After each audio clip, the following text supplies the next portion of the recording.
Details చూద్దాం.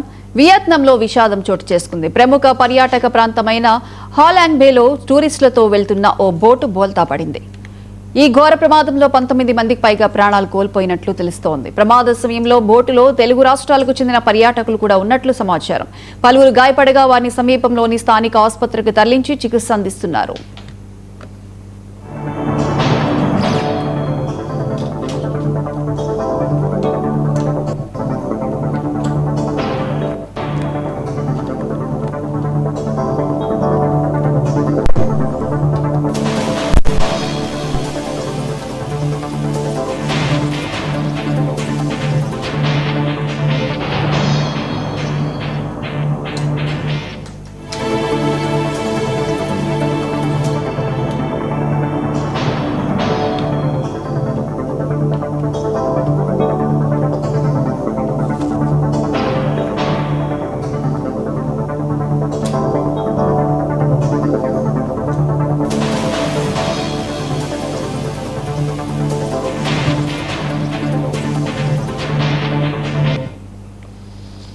ప్రమాద సమాచారం అందుకున్న వెంటనే వియత్నాం అధికారులు సహాయక బృందాలను రంగంలోకి దించారు. గల్లంతైన వారి కోసం గాలింపు చర్యలు కొనసాగుతున్నాయి.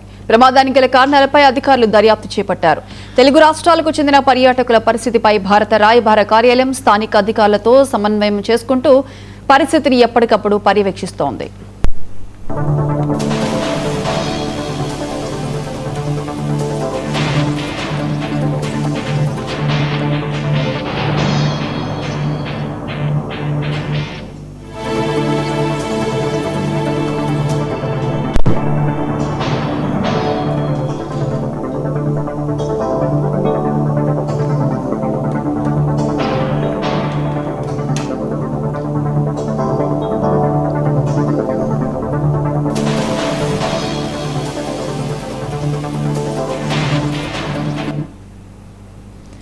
వియత్నాంలో విషాదం చోటు చేసుకుంది. ప్రముఖ పర్యాటక ప్రాంతమైన హాలాంగ్ బేలో టూరిస్టులతో వెళ్తున్న ఓ బోటు బోల్తా పడింది.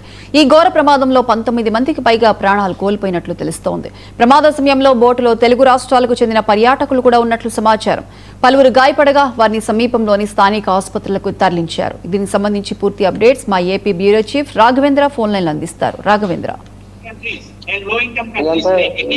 వియత్నాంలో బోటు ప్రమాదం జరిగింది. ఈ బోటు ప్రమాదానికి సంబంధించి దాదాపుగా ఇప్పటి వరకు కూడా 15 మంది మృతి చెందినట్లు కూడా ఒక పక్కన వియత్నాం రాయబార కార్యాలయంలో ఒక పక్కన ప్రకటించడం జరిగింది. దీంట్లో ముఖ్యంగా చూసుకుంటా ఉంటే ఏపీ తెలంగాణకు చెందిన పలువురు వచ్చేసి వియత్నాం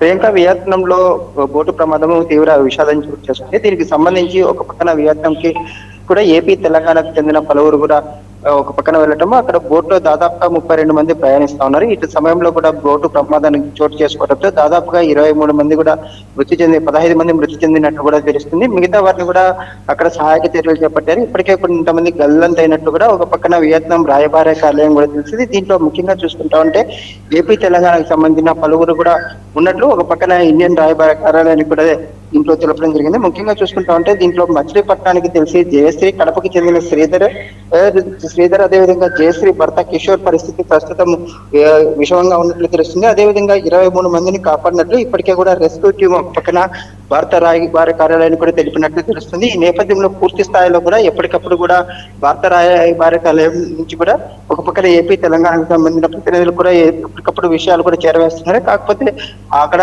స్థానికంగా ఉన్న ఆసుపత్రిలో కొంతమంది ఇంకా చికిత్స పొందుతున్నారు. వారికి సంబంధించి ఇంకా పూర్తి స్థాయిలో కూడా విషయాలు అయితేనేమి వారిని గుర్తించాల్సి ఉందనేసి కూడా ఒక పక్కన భారత రాయబార కార్యాలయానికి కూడా వియత్నాంకి సంబంధించిన ప్రతినిధులు కూడా చెప్పడం జరిగింది. ఈ నేపథ్యంలో పూర్తి స్థాయిలో కూడా సహాయ చర్యలు అయితేనేమి స్థానికంగా ఆసుపత్రులకు సంబంధించి చికిత్స అయితే అందించడం అయితే జరుగుతుంది. మిగతా వారిని కూడా త్వరలో గుర్తిస్తాము. కాకపోతే దీంట్లో ఇంకా ఎవరెవరు ఉన్నారనేసి తెలుగు రాష్ట్రాలకు వాళ్ళకి సంబంధించి గుర్తించాల్సింది కూడా ఉంది. కాకపోతే ఇక్కడ నుంచి ఒక పక్కన వియత్నాంకి వెళ్ళిన వారి పట్ల కూడా వారి కుటుంబ సభ్యులు అయితేనేమి అదే విధంగా చూసుకుంటే ఆందోళన వ్యక్తం చేయడం జరుగుతుంది. దీనికి కూడా ఒక పక్కన ఏపీ నుంచి అయితేనేమి తెలంగాణ నుంచి కూడా భారత రాయబార కార్యాలయంతో ఎప్పటికప్పుడు కూడా సంప్రదింపులు అయితే జరుపుతున్న పరిస్థితి. పూర్తి స్థాయిలో కూడా ఈ రోజు సాయంత్రం సమయానికి కూడా పూర్తిగా కూడా అక్కడ భారత రాయబార కార్యాలయానికి అన్ని రకాలుగా కూడా ఎవరైతే ఉన్నారో వారికి సంబంధించిన పేర్లు కూడా తెలిసే అవకాశాలు కూడా ఉన్నాయి. Priyanka. Right Raghavendra, thank you.